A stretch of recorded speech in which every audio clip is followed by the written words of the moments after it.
بسم اللہ الرحمن الرحیم۔ السلام علیکم۔ صلاح الدین ایوبی اللہ کے حضور سجدے میں گر گیا۔ اس کے بعد اس نے جوردیک کے ساتھ آگے کا پلان بنانا شروع کر دیا۔ مشکل ایک ہی تھی کہ جوردیک کے دستوں کو سردی میں لڑنے کی مشق نہیں کرائی گئی تھی، تاہم اس قلعے کو بیس بنا لیا گیا۔ جوردیک کے دستوں کو ایسے طریقے سے تقسیم کیا گیا جس سے یہ دشواری ختم ہو گئی کہ وہ سردی میں نہیں لڑ سکیں گے، مگر سپاہیوں کو پتہ چلا تو انہوں نے احتجاج کیا اور مطالبہ کیا کہ وہ سلطان ایوبی کی فوج کے ساتھ آگے جائیں گے اور لڑیں گے۔ آگے حمص کا قلعہ تھا۔ سلطان ایوبی نے کوچ کا وقت ایسا رکھا کہ حمص تک رات کو پہنچا جائے۔ اس نے اسی وقت ہرول کو آگے بھیجا، لیکن اب کہ اس نے فوج کی ترتیب میں کچھ رد و بدل کر دیا، کیونکہ حمص میں اسے کوئی توقع نہیں تھی کہ قلعہ بغیر لڑے اس کے حوالے کر دیا جائے گا۔ اس نے دیکھ بھال کے لیے ایک پارٹی آگے بھیج دی تھی جس نے راستے میں اطلاع دی تھی کہ قلعے کا محل وقوع کیا ہے اور گرد و پیش کے احوال و کوائف کیا ہیں۔ سلطان ایوبی نے چند دستے اس طرف بھیج دیے جدھر سے مدد وغیرہ آنے کی توقع تھی۔ اس نے اپنی رسد حماتہ کے قلعے میں جمع کر لی اور رسد آگے لے جانے کے راستے کو کئی گشتی پارٹیوں اور چھاپہ ماروں کے ذریعے محفوظ کر لیا۔ اس کے ساتھ حماتہ کا ایک دستہ بھی تھا۔ سلطان ایوبی کی کوشش یہ تھی کہ حلب تک اس کے حملے کی خبر نہ پہنچے تاکہ وہ دشمن پر بے خبری میں حملہ کرے۔ اس نے اس کا انتظام کر دیا تھا، اپنے آدمی حلب کے راستے پر پھیلا دیے تھے جن کے لیے یہ حکم تھا کہ وہ کسی بھاگے ہوئے فوجی کو یا کسی ایسے غیر فوجی کو جسے یہ معلوم ہو کہ حملہ شروع ہو چکا ہے اسے وہیں روک کر پکڑ لیں۔ رات گہری ہو چکی تھی۔ قلعہ دار اور اس کے کمانڈر ایک وسیع کمرے میں شراب سے دل بہلا رہے تھے۔ انہوں نے 2 ناچنے والیاں بلا رکھی تھیں۔ کمرے میں طبل و سارنگ اور رقص و سرور کا پر رونق ہنگامہ برپا تھا۔ سپاہی بے فکری کی نیند سو گئے تھے اور جو ڈیوٹی پر تھے وہ سردی سے بچنے کے لیے کسی نہ کسی اوٹ میں کھڑے تھے۔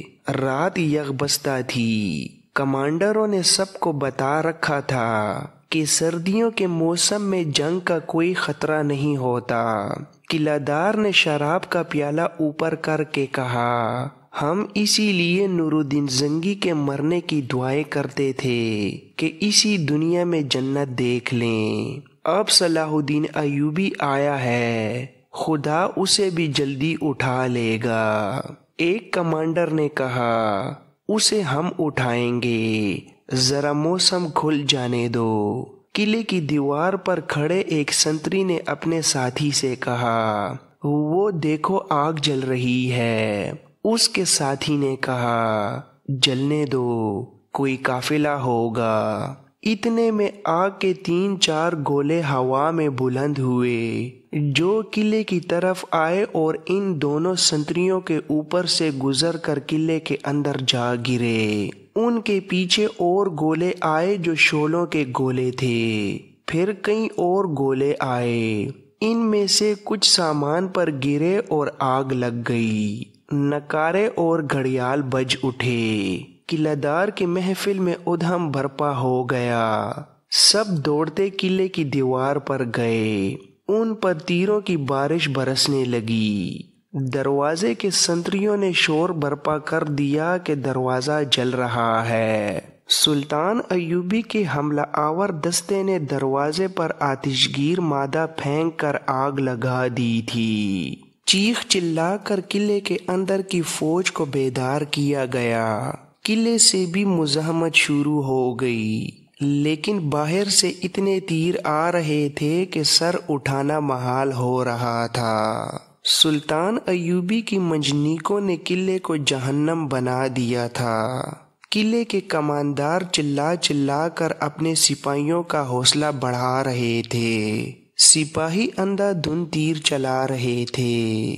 سلطان ایوبی کی طرف سے کوئی للکار رہا تھا، ہتھیار ڈال دو، ہتھیار ڈال دو، تمہیں کہیں سے بھی مدد نہیں مل سکتی۔ یہ اعلان بھی کیا گیا کہ جانیں بچاؤ، سلطان صلاح الدین ایوبی کے آگے ہتھیار ڈال دو، کسی کو جنگی قیدی نہیں بنایا جائے گا، اطاعت قبول کر لو، ہماری فوج میں شامل ہو جاؤ۔ رات بھر اعلان ہوتے رہے اور تیروں کا تبادلہ بھی ہوتا رہا۔ صبح کی روشنی پھیلی تو قلعہ دار نے باہر کا منظر اور قلعے کی دیوار پر اپنے سپاہیوں کی لاشیں دیکھ کر سفید جھنڈا چڑھانے کا حکم دے دیا، اور اس طرح یہ قلعہ بھی سر کر لیا گیا۔ قلعہ دار اور کمانڈروں نے ہتھیار ڈال دیے۔ سلطان ایوبی قلعے میں گیا تو قلعہ دار اور کمانڈروں سے اتنا ہی کہا کہ اللہ تمہیں معاف کرے، اور حکم دیا کہ ان سب کو ان کے سپاہیوں کے ساتھ دمشق بھیج دیا جائے۔ سلطان ایوبی انہیں اپنی فوج میں شامل نہیں کر سکتا تھا، کیونکہ ان کی وفاداری ابھی مشکوک تھی۔ اس قلعے میں اسلحہ اور رسد کا خاصا ذخیرہ موجود تھا۔ وہاں شراب بھی تھی اور 2 ناچنے والیاں بھی۔ شراب باہر انڈیل دی گئی اور ناچنے والیوں کو بھی ان کے آدمیوں کے ساتھ دمشق بھیج دیا گیا۔ سلطان ایوبی نے حمص کے قلعے کو دوسرا اڈا بنا لیا اور حماتہ کے قلعے کا ایک دستہ وہاں لگا دیا۔ اگلا قلعہ حلب کا تھا، جو حلب شہر سے ذرا ہی دور تھا۔ وہاں بھی وہی ہوا جو حمص میں ہوا تھا۔ سلطان ایوبی کا حملہ ناگہانی تھا۔ اس نے قلعے والوں کو بے خبری میں جا لیا تھا۔ اس کے سپاہیوں کا جذبہ 2 قلعے سر کر لینے سے اور زیادہ مضبوط ہو گیا تھا۔ انہوں نے حلب کا قلعہ بھی سر کر لیا اور اس کے دستوں کو کمانڈروں سمیت دمشق بھیج دیا گیا، مگر اس مرحلے پر آ کر رازداری ختم ہو گئی۔ ہتھیار ڈالنے والے سپاہیوں میں سے کوئی فرار ہو گیا یا کسی اور نے حلب اطلاع دے دی کہ سلطان ایوبی نے حماتہ، حمص اور حلب کے قلعے لے لیے ہیں اور وہ حلب کی طرف بڑھ رہا ہے۔ سلطان ایوبی کو معلوم نہ ہو سکا کہ اس کا رازداری والا حربہ بیکار ہو چکا ہے۔ اس نے پیش قدمی کی رفتار بھی ختم کر دی، جس کی وجہ یہ تھی کہ جو دستے حمص اور حلب کے قلعوں کو محاصرے میں لے کر راتوں کو لڑے تھے، انہیں آرام کے لیے پیچھے بھیجنا اور ان کی جگہ تازہ دم دستے آگے لانا ضروری تھا۔ اسے اب فوج کو بدلی ہوئی ترتیب میں آگے بڑھانا تھا، کیونکہ حلب شہر کی لڑائی قلعے کے محاصرے سے مختلف تھی۔ نئی ترتیب میں بھی کچھ وقت لگ گیا۔ سلطان ایوبی بہت محتاط تھا، کیونکہ اصل لڑائی تو اب آ رہی تھی اور صلیبی فوج کے آنے کا امکان بھی تھا۔ حلب اطلاع جلدی پہنچ گئی تھی۔ صلیبی مشیر وہاں موجود تھے۔ پہلے تو وہ اس پر حیران ہوئے کہ سلطان ایوبی نے سردیوں میں حملہ کیا ہے، پھر وہ خوش ہوئے کہ اس کی فوج صحرائی جنگوں کی عادی ہے، وہ ان چٹانوں میں لڑ نہیں سکے گی۔ انہیں یہ احساس تھا کہ حلب کی فوج بھی اس علاقے میں نہیں لڑ سکے گی۔ انہوں نے 2 ترکیبیں سوچیں، ایک یہ کہ سلطان ایوبی کو اپنی پسند کے میدان میں لڑائیں، اور دوسری یہ کہ یہاں صلیبیوں کی وہ فوج لائی جائے جو یورپ سے آئی ہے۔ ریمانڈ کی فوج میں ایسے سپاہیوں کی اکثریت تھی، چنانچہ فوری طور پر ریمانڈ کو تیز رفتار قاصدوں کے ذریعے اطلاع بھیج دی گئی کہ سلطان ایوبی حلب کی طرف بڑھ رہا ہے، اسے عقب سے گھیرے میں لیا جائے۔ وقت حاصل کرنے کے لیے انہوں نے یہ انتظام کیا کہ سلطان ایوبی کو حلب کے محاصرے میں زیادہ سے زیادہ دیر تک الجھائے رکھا جائے تاکہ ریمانڈ کو اپنی فوج لانے کے لیے وقت مل جائے۔ صلیبی مشیروں نے رازداری پر پوری توجہ دی۔ انہیں معلوم تھا کہ شہر میں سلطان ایوبی کے جاسوس موجود ہیں، چنانچہ انہوں نے شہر کی ناکہ بندی کر دی۔ فوراً اعلان کر دیا گیا کہ شہر سے باہر کوئی نکلے گا تو اسے خبردار کیے بغیر تیر مار دیا جائے گا۔ اس کے ساتھ ہی مسجدوں میں اعلان کیا گیا کہ سلطان ایوبی جنگی طاقت اور بادشاہی کے نشے میں حملہ آور ہوا ہے۔ صلیبی ذہنی تخریب کاری کے ماہر تھے۔ انہوں نے پروپیگنڈے کی نئی مہم شروع کر دی۔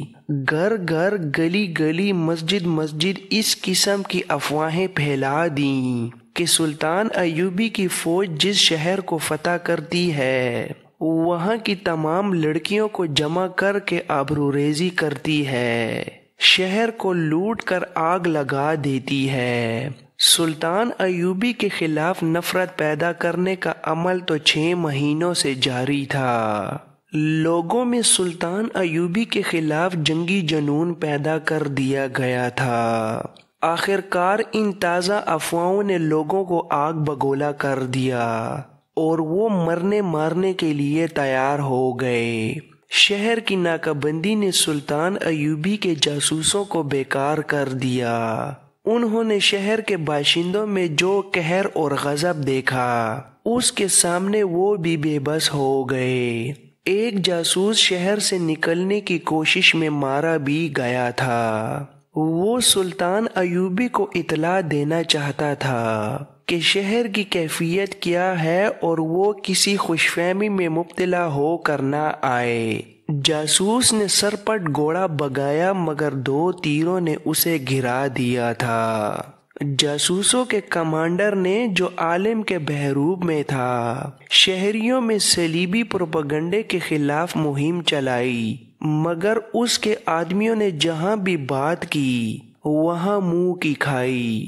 الصالح نے صلیبی مشیروں کے مشورے پر والی موصل سیف الدین کو بھی اطلاع بھیج دی کہ مدد کے لیے آئے۔ اہل تشیع حسن بن صبا کے فدائیوں کے پیر و مرشد شیخ سنان کو بھی اطلاع بھیج دی گئی کہ اگر وہ اجرت مانگے گا تو اسے دی جائے گی، بس صلاح الدین ایوبی کو قتل کرا دے، خواہ اس کے کتنے ہی آدمی کیوں نہ مارے جائیں۔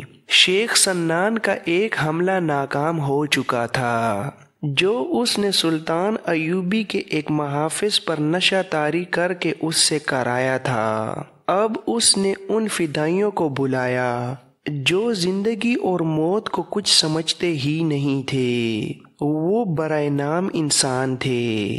مر جانا اور کسی کو مار دینا ان کے لیے کوئی مطلب نہیں رکھتا تھا۔ ان میں مفرور قاتل بھی تھے۔